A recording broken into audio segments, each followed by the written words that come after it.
जो 13 मई को हमने केस दर्ज किया था नोमनी लाई के खिलाफ, उसका 7 दिन का रिमांड लिया गया था। उसके परिवार की डिटेल, उसकी शैक्षणिक योग्यता, वो क्या काम करता था, वो सब डिटेल उस दौरान हमने पूछताछ कर ली थी। उसके बाद कल हमने उसका फिर 4 दिन का रिमांड और लिया है। उससे कब्जे से जो भी हमने मोबाइल वगैरह बरामद किए थे वो फोरेंसिक जांच के लिए भेज दिए हैं। उसकी कुछ एक तो रिपोर्ट हमारे पास आ गई हैं और कुछ एक बकाया हैं। बाकी इसकी डिटेल पूछताछ उससे कर रहे हैं। जल्दी हम इस केस का चार्जशीट कोर्ट में दाखिल कर देंगे। बाकी आपने जो कुछ पूछना है तो आपका स्वागत। रिपोर्ट में इसका कोई खास नहीं है। रिपोर्ट में ये है कि उसके कॉन्टैक्ट जहाँ थे कुछ ने डिलीट कर रखे थे, वो डिलीट वाले रिट्रीव करवाने हमने डाटा। कुछ एक उसमें ऑडियो क्लिप्स हैं, उसका ट्रांसक्रिप्ट करवा के वो एज ए एविडेंस हमें फाइल में लगाना है। उसके खाते में जो भी रकम थी वो कितनी रकम आई है? इसके खाते में कुछ ज़्यादा रकम नहीं आई है। इसने थोड़ा सा, जैसे किसी ने दे दिया 8,000 रुपये दे दिए, वो किसी और के खाते में डलवा के उससे कैश ले लिया। इस तरह की छोटी 2-4 ट्रांजेक्शन आई हैं। उस अकाउंट्स को भी हमने कितने सालों से टच में हैं? वो बहुत लंबे समय से नहीं है। जो ऑपरेशन हमारा जो पराक्रम ये सिंदूर चल रहा था मिलकर, उस टाइम पे से ये थोड़ा एक्टिव हुआ है। उससे पहले की अगर कोई होगी तो मोबाइल डिटेल में आ जाएगी। कितनी बार बातचीत हुई है सर इसकी? जो वहाँ उनका हैंडलर था उससे बातचीत है इसकी लगातार थी, सिर्फ 3-4 दिन से। सिस्टर्स की यहाँ रहती है, ये उसी के बेस पे यहाँ आके कंपनी में नौकरी कर रहा था गार्ड की, सिस्टर के पास ही रहता था ये। इसलिए किसी और को भी शामिल करने की अभी तक ऐसी कोई बात नहीं आई है कि इसका पूरा कंप्लीट है। यहाँ पर अकेला ही था ये। एक डायरी का भी बार बार जिक्र आ रहा है सर। नहीं, यहाँ कोई डायरी हमसे इसे बरामद नहीं हुई है। इससे हमने सिर्फ इसके जो पासपोर्ट है उसके एक्सपायर हो चुके, इसके खुद के पासपोर्ट है, उसमें कोई सिक्योरिटी गार्ड था उसके एजेंट से आपकी बातचीत हुई? हाँ, उनको भी हम शामिल तफ्तीश करेंगे, उनको गवाह बनाएंगे। वो जो सिक्योरिटी एजेंट गार्ड जिसकी कंपनी में लगा हुआ था, बेसिकली वो यहाँ हमारी हैंडल की कंपनियां हैं जो उनको सिक्योरिटी गार्ड प्रोवाइड करवाते हैं। सर ये किस तरह की जासूसी करता है? नहीं, जो भी देखो, अगर इसने कोई कोशिश की है वो तो डिटेल में आ जाएगी सारी। जो इसने बातचीत की है, कोई अगर इसने यहाँ से कोई वीडियो या ऑडियो बना के भेजी है वो तो इसका आ जाएगी डिटेल में मोबाइल के। सर इसके साथ कोई और इसका दोस्त भी नहीं, कोई उसका इसका अब तक कोई अकम्प्लिस नहीं मिला है। बाकी हमारे पास 2010 में इसका पासपोर्ट वीजा सब खत्म हो चुका था, लेकिन इसके बावजूद भी 17 में लिया बहुत पाकिस्तान उसको लेके आए। लास्ट ये जब छोटा बच्चा था, इसकी उम्र 25 साल है, वो 8 साल और कम कर दो तो कितने साल का होगा ये? 17-16 साल का था। अपने पेरेंट्स के साथ गया था ये उस टाइम पे। इसकी बुआ और मौसी वहाँ रहती है। लीगल और इलीगल कैसे रूप किए? उस टाइम पासपोर्ट था उसका, 2010 में एक्सपायर हो गया था। 17 में कैसे? 17 में फिर ये कैसे गया था? तो उसकी पासपोर्ट की डिटेल ले रहे हैं हम। 2023 में एक्सपोर्ट पकड़ा गया था हरियाणा में। उसकी कोई डिटेल हमारे पास नहीं है ऐसी। तो ये किस तरह की जासूसी करता था? अभी तक रिमांड किया था? ये बहुत ज़्यादा कोई बड़े लेवल का नहीं है। बेसिकली इसको टिप ऑफ, जैसे भाई कोई मूवमेंट लेनी है किसी की, कन्वाय की, इस तरह का इसको से पूछा जा रहा था, बस, ज़्यादा कुछ नहीं था। ज्योति मल्होत्रा से भी कोई कनेक्शन आया? नहीं, हमारा किसी दूसरे डिस्ट्रिक्ट के केस से रिलेटेड नहीं है अभी तक। बाकी अगर कोई डिस्ट्रिक्ट हमसे संपर्क करेगा, कोई ऐसी चीज़ होगी तो हम सहयोग करेंगे आपस में, ऐसी बात नहीं। कोर्ट वर्ड कोई ऐसा नहीं है। कितने लोगों से बातचीत हुई है? वो हमारी 152 जो BNS है उसकी धारा में हमने केस दर्ज किया हुआ इसके खिलाफ। सर हिंदी भाषा में ही बात करता था, उर्दू में करता था? नहीं, हिंदी भाषा। सर जासूसी के बारे में होती है, पढ़ाई लिखाई करी है? 10वीं पास है। 10वीं पास। सर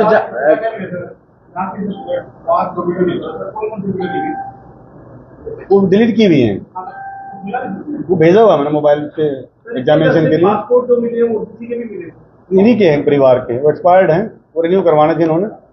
सर इसकी सिस्टर को जानकारी थी जहां पर ये रहता था? इसके रिश्तेदारों को थी जानकारी ये क्या मूवमेंट कर रहा है? वो परिवार वालों से भी हम पूछताछ कर रहे हैं। भाई का नाम आ रहा है? नहीं, अभी तक ऐसी कोई नहीं है। सर एक ही नंबर से कांटेक्ट करा था या अलग-अलग? ये अपने कभी जीजा के फोन में सिम कार्ड में डाल के बात कर लेता था, बाकी और ज्यादा नंबर इसके बाद मिले नहीं सिम कार्ड। इकबाल काना के गांव का ही था, यहीं का, कैराना का।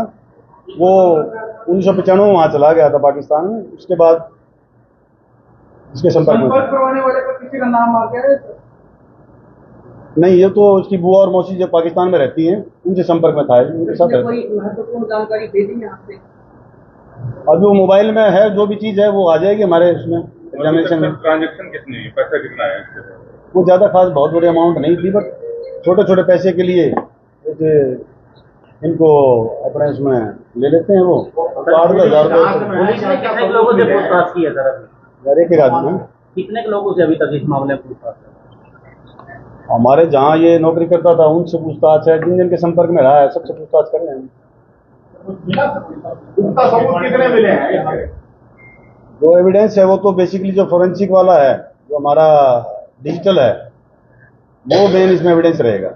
पानीपत पुलिस ने कैराना से भी कुछ डॉक्यूमेंट्स लिए हैं वो डॉक्यूमेंट्स में क्या है? बिल्कुल, वो पासपोर्ट थे इनके घर से, जो पुराने पासपोर्ट मिले। हाँ, एक फोटोकॉपी मिली है डॉक्यूमेंट की वहाँ। पाकिस्तान में जब ये गया था वो पैसे दोस्तों वहाँ लगाए थे नहीं, वो डिटेल नहीं है इसके पास, वो ऐसी को फंडिंग नहीं।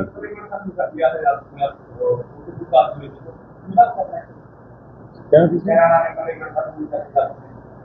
कामरान नहीं, ऐसा कोई नहीं। सर ये आप बता रहे हैं कि छोटा ही मामला था, इतना बड़ा वो नहीं है इसका? नहीं, इसका कुछ कम पैसे ट्रांजेक्शन, हाँ, 7 दिन का पहले रिमांड में 4 दिन ट्रांजेक्शन हो गई है। 4 दिन ताकि इसकी ना पूरी तफ्तीश हम डिटेल में कर ले, कोई पहलू इसका छूटे ना, इसलिए इसका हमने एक्शन डिमांड बढ़ाया। सर ये भी सुनने में इसको कश्मीर भेजना था, ऐसी कुछ बात भी है? नहीं यार, ये तो अपने आप ऐसे आप बात करें, ऐसी कोई बात नहीं है हमारे पास। सर ये सिक्योरिटी गार्ड के रूप में भी पैसे तो कमा ही रहा था, तो इसने जासूसी क्यों अपनाई, किस वजह से इसको इस लाइन में आना? सिंपल जॉब है इसकी, गार्ड की, उसमें सैलरी इसको मिल रही है।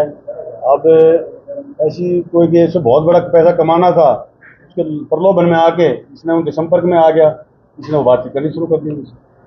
तो बगैर किसी लालच के ये इन्फॉर्मेशन दे रहा था? बगैर लालच नहीं है, लालच तो था ही। 2-4 हज़ार रुपये का जो भी ट्रांजेक्शन करवाते थे वो उसको भी देते रहते थे।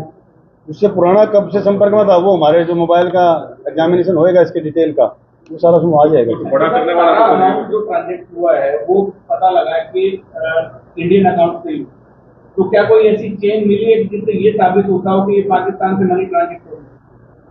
नहीं, जो भी इसके खाते में है हम उस खातों को भी, जो कोई और म्यूल अकाउंट है या कोई दूसरे अकाउंट हैं, उनको भी कड़ी को जोड़ेंगे। कितने अकाउंट है सर इसके जो खाते में ट्रांजेक्शन हुई? एक अकाउंट है इसका, एक अकाउंट इसका, एक अकाउंट है। यहाँ जो करवाते हैं किसी गार्ड के खाते में मंगवा रहे, गार्ड से कैश पैसे ले लिए थे और कुछ नहीं ज्यादा। सिस्टर के साथ जब आपकी वेरिफिकेशन हुई है तो क्या क्या मिला है? सिस्टर से अभी बाकी मैंने बताना आपको, बाकी लोगों से भी जो पूछताछ हमारी बकाया है वो भी हम 3-4 दिन में इसको कंप्लीट कर लेंगे और जल्दी इसकी चार्जशीट दे देंगे। सर क्योंकि 8 दिन हो गए इसको आपकी कस्टडी में, अभी तक ऐसी कोई बात आपने भी नहीं बताई कि कुछ अलग इसमें निकला, और सभी ऑलमोस्ट मीडिया में कवर होते हैं। 9 दिन की जांच में ऐसी बात, इस सेक्शन में हमने केस दर्ज किया है भाई, इसका जो स्पाइंग का केस है वो एस्टेब्लिश हो जाएगा। इसमें जो हमारे पास एविडेंस आए हैं उसमें कनेक्ट हो जाएगी सारी चीज। रिमांड आपने दिया उसमें है तो इधर कुछ नई बात आ सकती है तो देखो, ये बड़ा लंबा क्वेश्चन है, तो हम अपनी पूछताछ करेंगे डिटेल, तभी इसको जुडिशियल भेजेंगे। हाँ, कॉपरेट कर रहा है।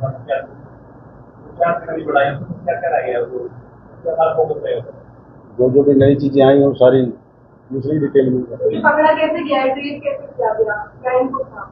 हमारी तो ये सीक्रेट सोर्सेज होते हैं, कहाँ से पकड़ा गया? इंडस्ट्रियल एरिया से किया गुप्ता के। कुछ ऐसा कोई खास लोग के लिए पैसा सर किसी एजेंसी के बड़े अधिकारी का भी नाम ले रहा है ये? इसका नहीं, ऐसी बात नहीं भैया, बता ये आदमी अकेला अभी तक हमारे तफ्तीश में जो है अकेला आदमी है, ठीक है। इसके हमारे रिलेटिव्स हैं, वहाँ पर कभी गया था। उसके अलावा जो यहाँ कैराना से जो गया हुआ है उसके संपर्क में यहाँ था, इसके पिताजी के संपर्क में था, वो उम्र में थोड़ा बड़ा है इससे, वो उसका हैंडलर था वहाँ पर। उसके आगे क्या लिंक थे? जो आपने कहा कि मैं पूरा कोऑपरेट कर रहा है, तो क्या क्या आगे बताया कि मैं पाकिस्तान में कहा मैं इंफॉर्मेशन देता है? जो हैंडलर था उसी से बात होती डायरेक्ट फोन से उससे, और कोई अलग से किसी संपर्क में नहीं था। के 2 भाई और हैं, उनसे भी ऐसी कोई बातचीत हुई या नहीं? नहीं, उनका नाम इस चीज में नहीं आया अभी तक। पाकिस्तान में तो रिश्तेदार है, उनका क्या नाम है? पाकिस्तान में रिश्तेदार है।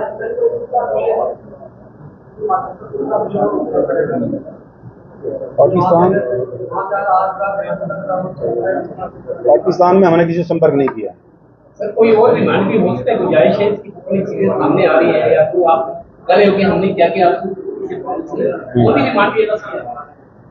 ये तो अभी लास्ट डे पता लगेगा, अब हम क्या करेंगे इसका। बढ़ाना है, जुडिशल भेजना। क्या बोला?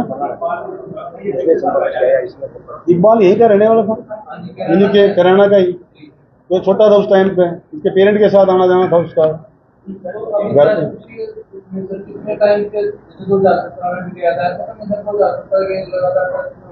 वो तो डिटेल से पता लगेगा, अब जो एग्जामिनेशन होगा ना इसके मोबाइल्स वगैरह का, उसमें पता लगेगा कब से था। ट्रेनिंग वगैरह खंडन चलो यार तुम पानीपत के हाँ। कई बांग्लादेशी हैं जी, उस पर कुछ सर्च वो सारा हम कॉम्बिंग ऑपरेशन करवा रहे हैं, अपने इनपुट भी इकट्ठे कर रहे हैं। तो भी इस तरह की कोई एजेंसी कौन सी थी सर जिसमें क्या एजेंसी का नाम कुछ साफ हो पाया? कौन सी एजेंसी? नहीं, वहां से रैंडमली वो इकबाल से संपर्क में था, उससे बात होती थी। नहीं, जिसमें ये सिक्योरिटी गार्ड। हाँ, उनको हम बता रहे, जिसने इसको जिन्हें एम्प्लॉय कर रखा था, वो एक सिक्योरिटी एजेंसी है, को लॉयन, उससे इसने जॉब लिया था, उसके थ्रू। ठीक है सर, टोटल एक बात कहें, कहावत पुरानी है, खोदा पाड़ निकली हुई हो। ऐसी बात नहीं है, जो इसने बात कर रखी है, बातचीत है, लगातार बातचीत है, उसकी ऑडियो रिकॉर्डिंग है, वीडियो भी हो सकती है। क्या रिकॉर्डिंग है सर? सारा कोर्ट क्या करेगा फिर।